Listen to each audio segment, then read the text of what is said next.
নমস্কার ছাত্রছাত্রীরা, আশা করি তোমরা সবাই খুব ভালো আছো। তো এর আগে আমরা প্রথম অধ্যায় মাধ্যমিক ভৌতবিজ্ঞানের প্রথম অধ্যায়ে আমরা আলোচনা করে সাজেশন প্রশ্ন দিয়ে দিয়েছিলাম। তো আজকে আমরা দ্বিতীয় অধ্যায়ের ইম্পর্টেন্ট সাজেশন প্রশ্ন আলোচনা করব। মূলত যারা মাধ্যমিক 2027 সালে পরীক্ষা দেবে এবং তোমাদের আপকামিং যে ইউনিট টেস্ট পরীক্ষা আছে তার উপর ভিত্তি করে ভিডিওটা বানানো।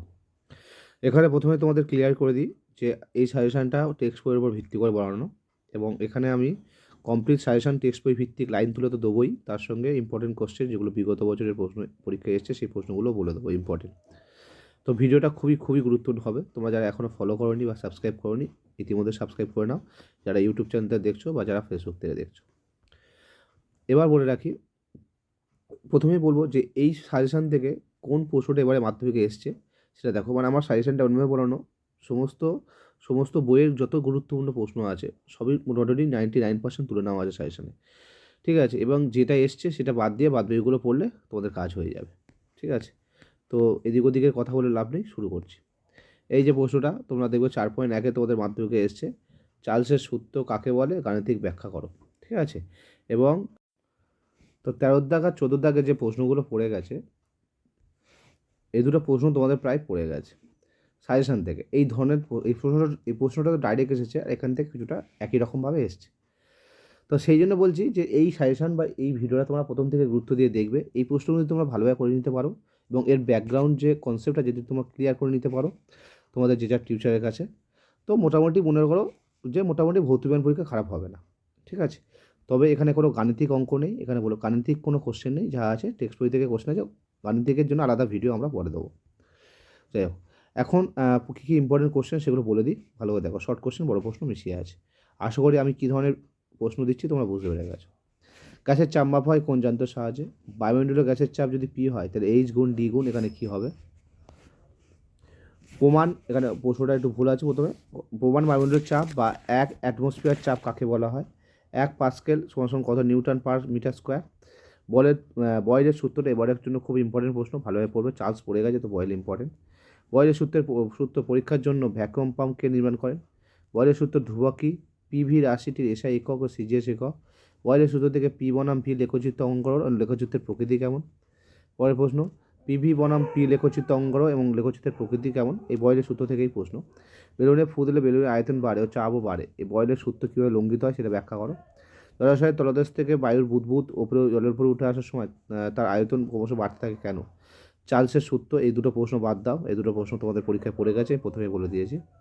চার্লসের সূত্র ধ্রুবক দুটো কী কী ইম্পর্টেন্ট শর্ট কোশ্চেন আসতে পারে? চার্লসের সূত্র অনুযায়ী ভিটি লেখচিত্র আর ভিটি সি লেখচিত্র কী, বুঝতে পারছো আশা করি। বয়লার চার্লসের সমন্বয় সূত্র খুব ইম্পর্টেন্ট। আদর্শ গ্যাস কাকে বলে, বাস্তব গ্যাস কাকে বলে, বাস্তব গ্যাস কী কী শর্তে আদর্শ গ্যাস এবং আচরণ করে, ইম্পর্টেন্ট কোশ্চেন। এসটিভিতে সমস্ত বাস্তব গ্যাসের পরীক্ষাকৃত মোলার আয়তন কত লিটার হয়? ইম্পর্টেন্ট। এক মোল বাস্তব গ্যাসের অনুসংখ্যা কত? অ্যাভোগাড্রো প্রকল্প কাকে বলে? খুবই ইম্পর্টেন্ট। অ্যাভোগাড্রো সূত্র কাকে বলে? সূত্রের গাণিতিক ব্যাখ্যা দাও, ইম্পর্টেন্ট। আচ্ছা, গেল উৎসাহের আয়তন সূত্র। শুষ্ক বায়ু অপেক্ষা আর্দ্র বায়ু লঘু হওয়ার কারণ কি? বয়েল চার্লস ও অ্যাভোগাড্রোর সূত্রের সমন্বয়। ভালোভাবে পড়ে, ভালো করে, খুব ইম্পর্টেন্ট। আর এর মাত্রীয় সংকেত সিজিএস ও এসআই পদ্ধতিতে আর এর মান। আদর্শ গ্যাসের সমীকরণটি লেখো। আচ্ছা, গ্যাসের গতীয় তত্ত্বের মূল স্বীকার্যগুলি লেখো। ব্যাপনের সংজ্ঞা দাও, ব্যাপনের কারণ লেখো। বাস্তব গ্যাস ও আদর্শ গ্যাসের মধ্যে পার্থক্য। তো এই প্রশ্নগুলো তোমাদের টেক্সট বই ধরে লাইন তুলে প্রশ্ন। আশা করি প্রশ্নগুলো তোমরা বুঝতে পেরেছো। এই যে প্রশ্নগুলো বলছি, এই প্রশ্নগুলো তোমাদের বিভিন্ন পরীক্ষায় এসছে, মাধ্যমিকে এবং অন্যান্য স্কুলের বিভিন্ন ইম্পর্টেন্ট পরীক্ষায়।